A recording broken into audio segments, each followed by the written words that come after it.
Welcome to the Talking Book Voices, the podcast. Get ready to embark on the adventure with us as we dive into and celebrate the magic of the Texas Talking Book program. Let's raise our voices together and make the world of literature accessible for all. The Texas Talking Book program is a division of the State Library and Archives Commission and serves as a regional library for the National Library Service for the Blind and Print Disabled, a division of the Library of Congress. The Talking Book program provides specialized library services to individuals who have a qualifying visual, physical, or reading disability, such as dyslexia.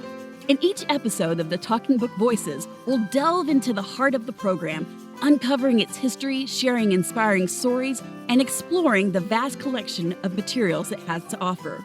We'll bring you the latest updates, interviews with program experts and patrons, and useful tips to make the most of this invaluable program for Texans and beyond. So whether you're an avid reader, someone who with a print disability seeking accessible materials, or just curious to learn about this great program, this podcast is made for you. Don't forget to visit us at www.texastalkingbooks.org for more information. So let's begin the Texas Talking Book Voices, a podcast by the Texas State Library and Archives Commission.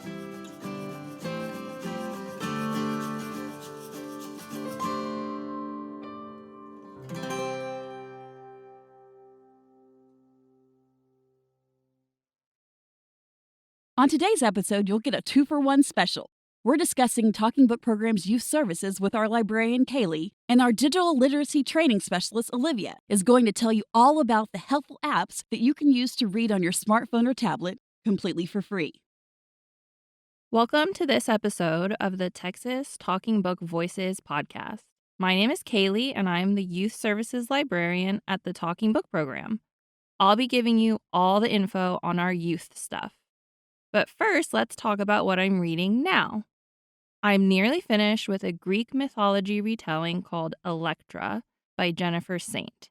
You can find that in our collection under DB number 107930. The latest kids book that I read was Hello Universe by Erin Entrada Kelly, and that was for the Summer Reading Book Club. I highly recommend. The DB number for that is 88222.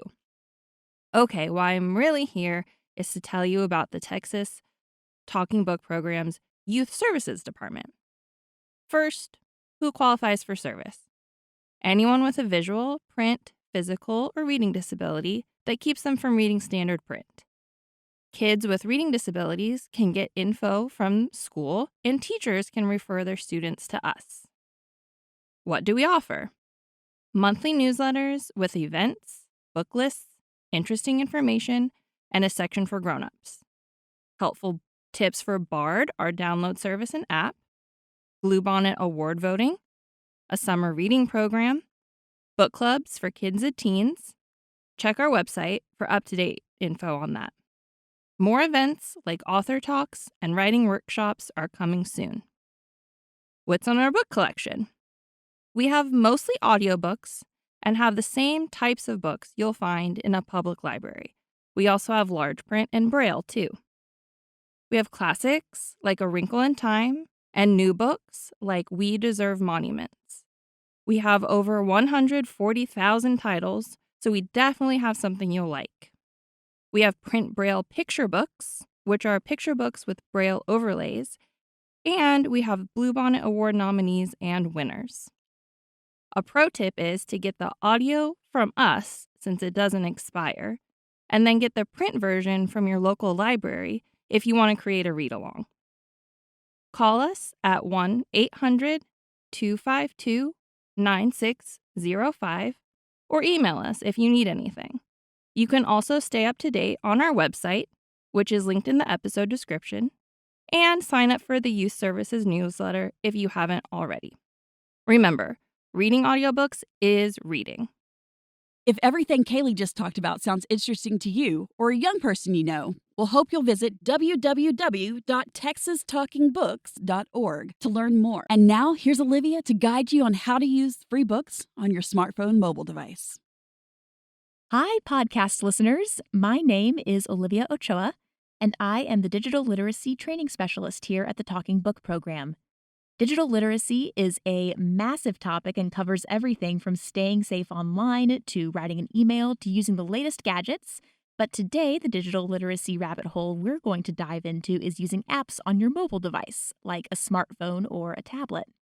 And we're going to talk about my favorite kind of app as a librarian, which is the kind of app that allows you to read or listen to books completely for free. So it's going to be fun.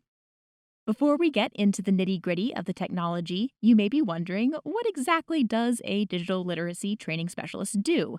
A good question, since it's not a very common job title. And the answer is just a little bit of everything. I plan and run trainings for the technology that we use here at TBP. I help with outreach, I answer patron questions, and pretty much do whatever needs to get done. And about my background, I'm new to the agency. I just started here in May, but I'm a librarian by training, and I began my library career volunteering at the Washington Talking Book and Braille Library. So you could say that I know my way around talking books. And I've also worked in a whole bunch of library and bookstore settings in Texas over the last few years. So hopefully it's clear that I love to talk about books, technology, and accessibility for all Texans. And that's kind of how I got here, was just loving to talk about those things. So hopefully that answers your question. My first big project at TBP has been the launch of our iPad lending program, which starts in November. If you're a TBP patron and you haven't heard about this, call us to get more information and get on the wait list. The loan period is 6 months with an option to renew, and it comes preloaded with the app Bard Mobile, which is where you can find the digital books in our collection, and with access to several other apps, including the ones we're going to talk about today. So, if you're receiving an iPad from TBP, or if you already own an iPad, iPhone, or other smart device, there is a whole world of books and audiobooks that are open to you. Today, we're going to talk about 4 apps that you can use to access books, and as I said at the top, the best part is that every single one of these is free. We'll talk about Bard Mobile, which you have access to if you're a TBP patron, eRead Texas, which TSLAC provides for all Texans no matter where you are in the state, and Libby and Hoopla, which you can usually access through your local public library. We're going to focus on how these apps run on iOS, aka Apple devices today, but by and large, what I'm going to talk about can be applied to Android devices as well.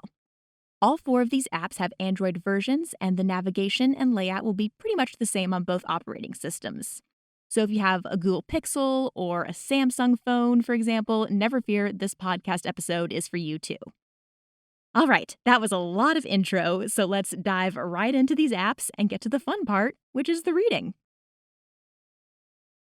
So first things first, we're going to talk about Bard Mobile. If you're not aware, Bard stands for Braille and Audio Reading Download and allows you to download thousands of books from the National Library Service for the Blind and Print Disabled, or NLS for short, in both Braille and audio to your tablet or phone. This includes the 2,000 Texas titles that have been recorded right here in our recording studio at TBP. You don't have to wait on a holds list, which is awesome, though there is a limit to how many books you can have downloaded at one time. It's 100, so you still have plenty of room to read lots and lots of books. Bard Mobile's interface works a lot like our digital talking book players that we send out to our patrons, if you're familiar with those. There's a play-pause button, a sleep timer, and the ability to change the speed of the audiobook that you are listening to, among other settings. And if Braille is your way to read, then Bard Mobile also works with a Braille display if you have one. You can add books to your library directly from the app and then can play them immediately. Our librarians have lots of experience working with Bard Mobile, and we often answer patron calls about this app. So if you're a TBP patron and you're having trouble, you can always call or email for help. The Library of Congress also has a great video series on YouTube that shows you how to use Bard Mobile for iOS and Android, so that's another great on-demand tech support option if we're closed. eRead Texas is another cool service that I learned about when I joined the Texas State Library and Archives Commission. This service is geo-locked, which means if you are physically in Texas, you can read any of the books on this website for free. They do have an app if you want to create an account. The app is called Simply E, but you can also just use your web browser to go to https://e-readtx.biblioboard.com/home and read a wide variety of books, mostly on Texas-related topics for free. The accessibility features on eRead Texas include the ability to enlarge the text and change the font to Open Dyslexic, which is a font that is more accessible to dyslexic readers, and it should also work with screen readers as well. Libby is next, and Libby is quite possibly my favorite app of all time. If you have a library card at your local public library, ask them if they have access to Libby, and your local librarian can help you get set up. Once you've registered your library card on the app, you have access to your library's entire ebook and audiobook collection. A downside of Libby is that if a book is popular, you might have to wait on a holds list for a while like you would with a physical book. But on the plus side, your books get returned automatically on the due date, so you never get charged any late fees. Accessibility features on Libby include the ability to enlarge the text and changing the format to a dyslexia-friendly font. And it should work with screen readers like VoiceOver as well. And then another app you can ask your local library if they have is Hoopla. Hoopla is a lot like Libby, but also has videos and music in their collection in addition to audiobooks and ebooks. There's no hold times, but there is a limit to the amount of items you can borrow per month. That amount is going to be up to your library, so ask your local librarian or check on their website. Hoopla works well with VoiceOver, and on ebooks you should be able to change the font size. Well, that is just about all my time. Today's episode was a short one, but there is such a wide world of reading and accessibility apps out there. If you want to explore these apps further, we'll have links in the show notes for you to check out more information. I hope you'll try out some of these apps and explore all the free books and entertainment that are out there waiting for you. Thanks for listening, and we'll see you next time on TBP Voices.